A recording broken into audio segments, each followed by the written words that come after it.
Normally, I sort of have many times given talks on the first few years of Ignatius's life, and then the up till about the time he went off to Paris. But I rarely do the continuation of the story, and so I thought, well, let's try the continuation of Ignatius's story. So I'm going to switch on now onto the screen share and sort of show a few pictures so you don't have to see my face all the time. So there's a few pictures related.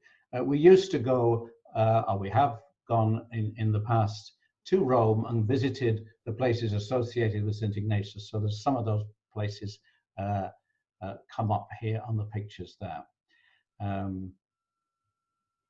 So let me see. If you come up with that, if there's any sort of burning questions that you have while you're doing it, if you click on the chat and you can write them down there, and then we might be able to just respond to the odd question at the end. As long as you send an odd question, that's all right. Let me see now about screen sharing.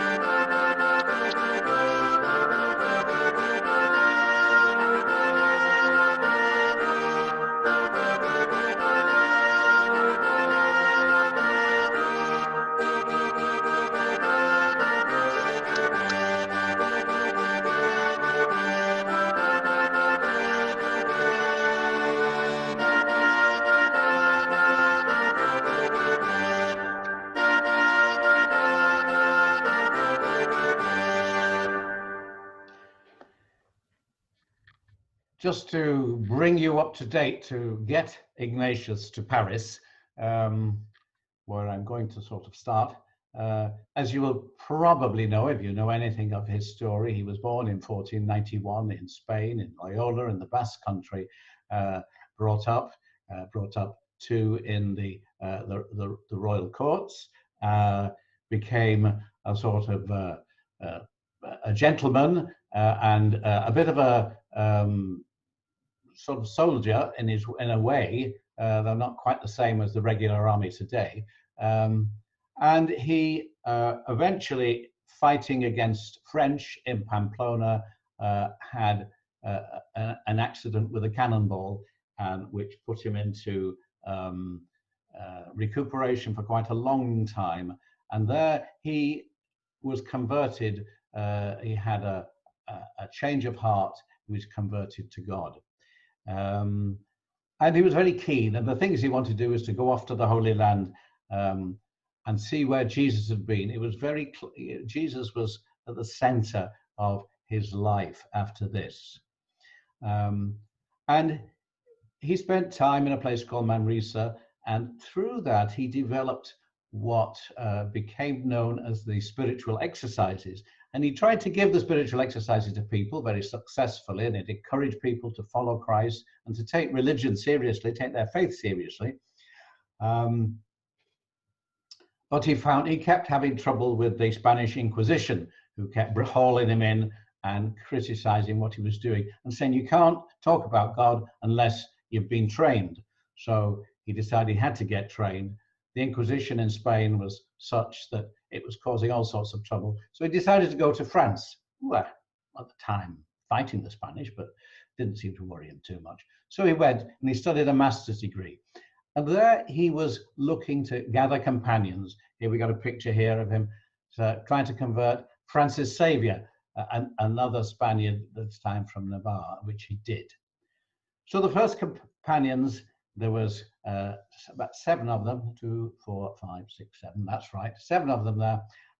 They took vows to stay together, and they had plan A and plan B. Plan A was to go from Paris, when they'd all finished the studies, they would go to the Holy Land. I think their idea was to convert all the Muslims to Christianity. I think that was their sort of modest sort of thought. And plan B was to go to Rome and offer their services to the Pope.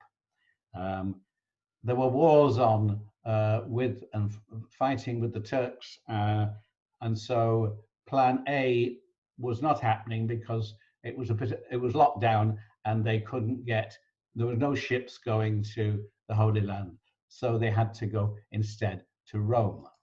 So on the way to Rome, they came across Venice. Venice was actually the place where they were looking for boats to get to the Holy Land, but they decided they were ready then, they'd finished their studies, and they were ready at this point to be ordained as priests. So they were ordained in 1537. Ignatius, with those companions who weren't already saints, weren't already priests, were ordained. And then they left Venice for Rome. On the way into Rome, there's a wee little place called La Storta, and there's a little pink chapel there. That's actually a new one that was rebuilt after the Allies bombed it during the Second World War. But it's a nice little place, right on the middle of the main road, as it were. There's roads one side and there's a big road on the other side. He had a vision there, and he saw in the vision that Christ and his cross saying, "I will be propitious to you in Rome," which he took to mean he was going to be martyred in Rome. So he cheerily went off to Rome. The martyrdom was quite another sort of martyrdom than that, though. So anyway, he did do well in Rome. So there's a couple of his companions you can see sat down there under the dome of St. Peter's, which at that time wasn't built. But don't tell anybody. The first thing, they came then to Piazza Navona. You might have been there if you've been to Rome, and the Spanish hospital.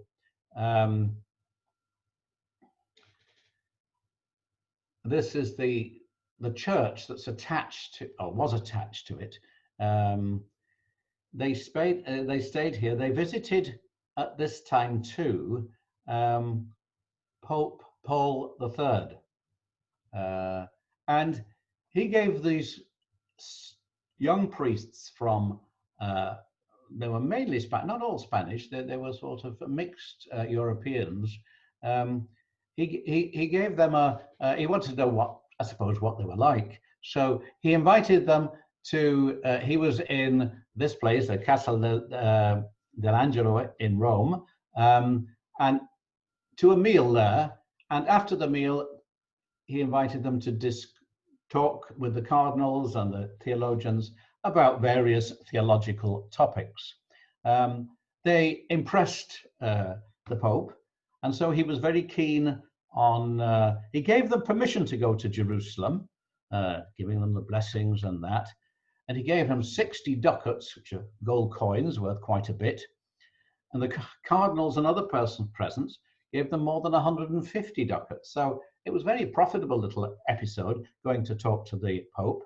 And those who were already priests, the Pope gave the faculty to hear confessions and absolve from cases which normally have been reserved to bishops. I think he really felt that they understood their faith. And it's interestingly enough, it's a permission that the Jesuits have kept for many, for many years. When I joined, we had permission to be able to absolve from certain sins that were what were known as reserved sins that normal priests weren't supposed to resolve from. It took 12 months from his ordination to saying his first Mass. He decided to say his first Mass in the big church, here it is, of St. Mary Majors in Rome, on Christmas Day in 1538. That's a wee picture of him there saying his first Mass. He particularly chose, I think, Mary Majors on Christmas Day because, as you may or may not know, in Mary Majors, there's a relic here that's reputed to be you can just see that it's a glass sort of bowl there, and you can see a piece of wood, I think, inside it. That's supposed to be from the manger that Christ was born in. So there we go. Anyway, he felt that was an appropriate place to to say his first Mass. The early days in Rome were very much so. The first companions, these group of Jesuits, adding to their number, they weren't really Jesuits yet because the Society of Jesus hadn't been formed, not in 1537, 1538. But they decided they'd reach out to the poor and the needy because there was an awful lot of poor people in Rome at the time. And they moved house about 4 different times, trying to sort a decent place, a small place, starting off in the higher place. Then they looked for places for themselves. And this place here, Palazzo Delfini, was one they managed to get. I think they got it rent-free because it was haunted and nobody wanted to go there. So that didn't put them off. They went in there, did a bit of exorcism, and lo and behold, they had this fairly large house, which they managed to shelter in the middle of winter up to 400 people in the house. So that was sort of their first initial thing, is to call people into their own place. And then in 1540, the Pope, same Pope, Paul III, established the Jesuits, the Society of Jesus. And then the Jesuits got together and eventually they decided who was going to be boss. Are we going to have a boss? Okay. And they decided who's going to be boss, who's going to be superior general. Well, all of the companions said it must be Ignatius. And Ignatius said, oh, no, I don't want to be boss. Anyway, they forced him eventually to become boss because there was nobody else that they seemed to feel appropriate. So he became the first superior general of the Society of Jesus there in 1540. And in that same year, there was an appeal from the King of Portugal, he asking the Pope, can you send, I need clergy to go to the new colonies that we're establishing, in particularly he had Goa in mind, because he said Christianity is rather poorly represented by our sailors and merchants. They're just not bringing the faith to people. So as Ignatius was asked, can you supply a couple of people? And he said, yes, I can apply Nicolas Bobadilla and Simon Rodriguez. And he was going to send these two, but Bobadilla fell ill. So against Ignatius's better judgment, he sent Francis Xavier in his stead. So Francis Xavier, one of the first Jesuit missionaries sent to this newly expanding Spanish and Portuguese empires in the Americas and the East. There we've got Xavier's journey first to Mozambique, which of course again is Portuguese, and then off to Goa in India, and then eventually dying. He was making for China, but he just sort of died in San Juan Island in 1552. Not a long period. He died in his 40s, but he did an awful lot of conversions and invigorating, particularly places like Goa, where traditionally St. Thomas, the apostle, had first catechized, and Xavier came and did that.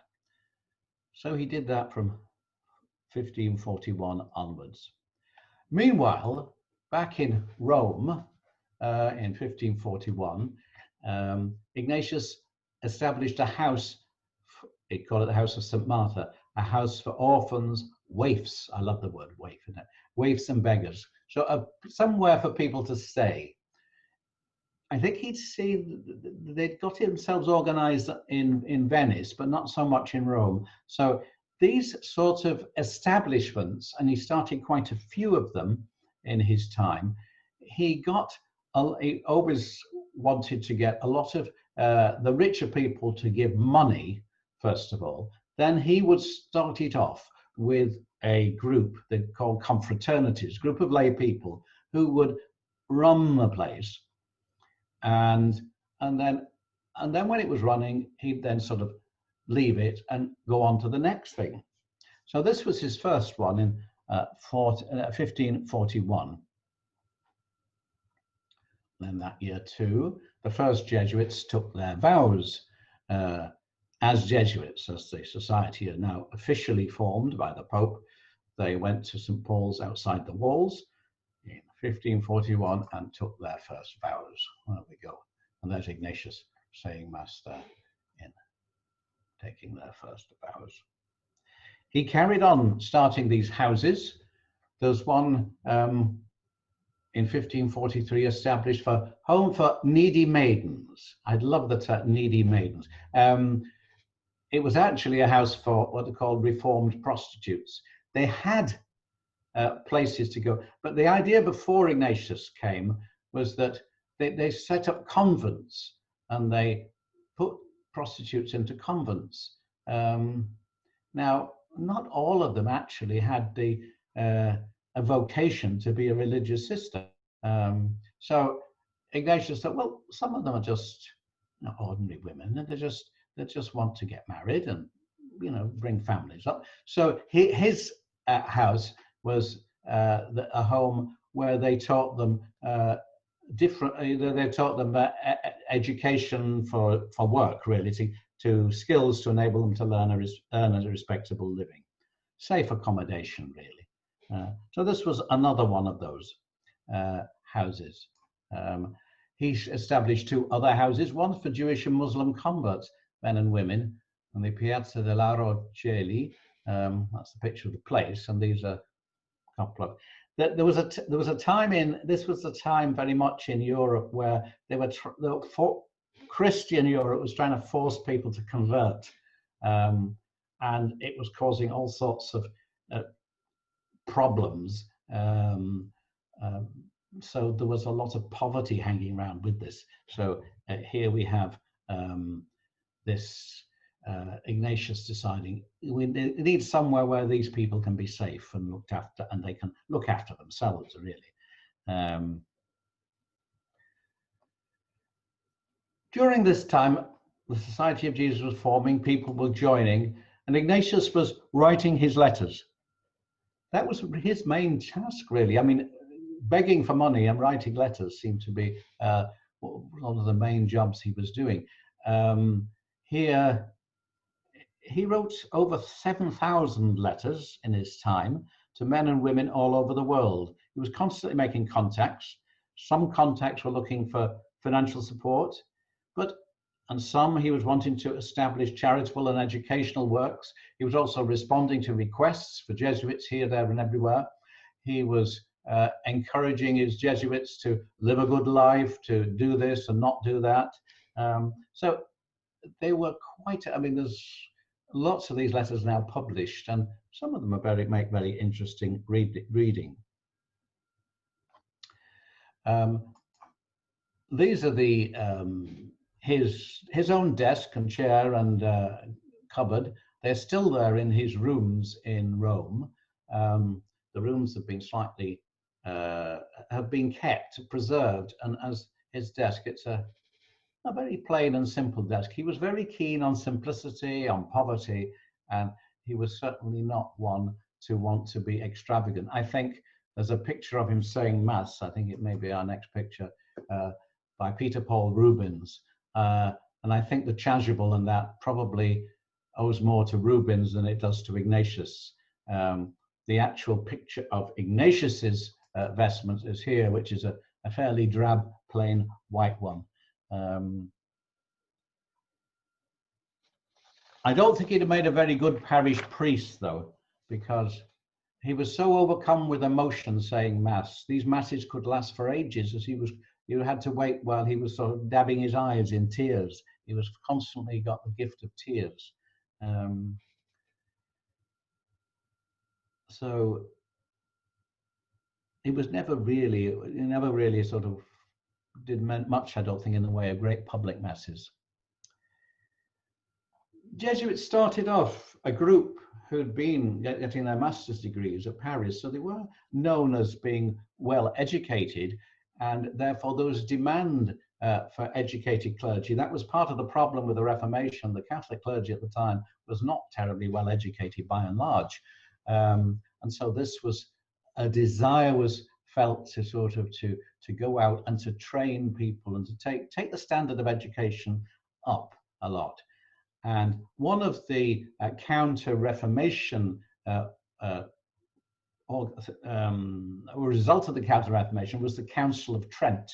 The church got together in the council and was looking at reforms it needed to make. And the Pope again asked for 2 Jesuits to help us, I think they call them periti, people who'd look after. And so Ignatius sent Alfonso Salmeron and Diego Lainez by the Pope to be theologians during the Council of Trent. Salmeron had the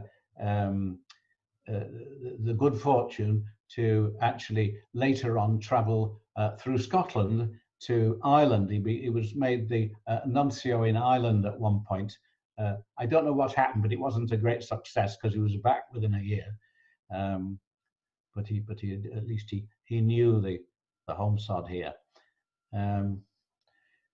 So there they are at the Council of Trent. The spiritual exercises were approved by Pope Paul III in 1548. As Ignatius given a copy, you see.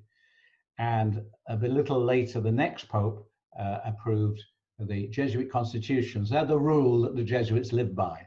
And that Ignatius was doing that a lot while he was in Rome, working with his secretary to do that, Polanco. For the next, probably about 8 years, the Jesuits moved possibly from working with the poor. They'd sort of established a lot of things there, but they also saw this great need for study and great need for education. So they started their first university 8 years after the society had started in Messina in Italy.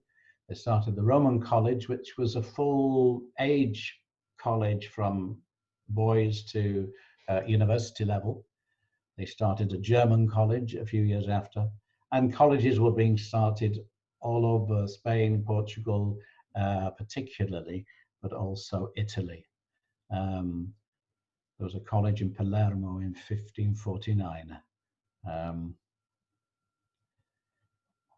But there was Ignatius also saw there was a need as well for people who hadn't got the education of these colleges to have some form of education. So he got one of the companions, Peter Canisius, to prepare a catechism, which he did to begin with in German, but it was sort of then translated into many languages. And that whole idea of setting the tenets of the faith out in sort of simple terms, or relatively simple terms anyway. Keeping up to date as it was then, he decided the latest technology had to be used, so a printing press was set up in Rome in 1555, just before he died, to provide books for all the colleges, so that they would have plenty of materials to work with. In 1556, he died. They always show these marvelous pictures of him dying with lots of sad Jesuits and looks like a couple of Franciscans in the corner there.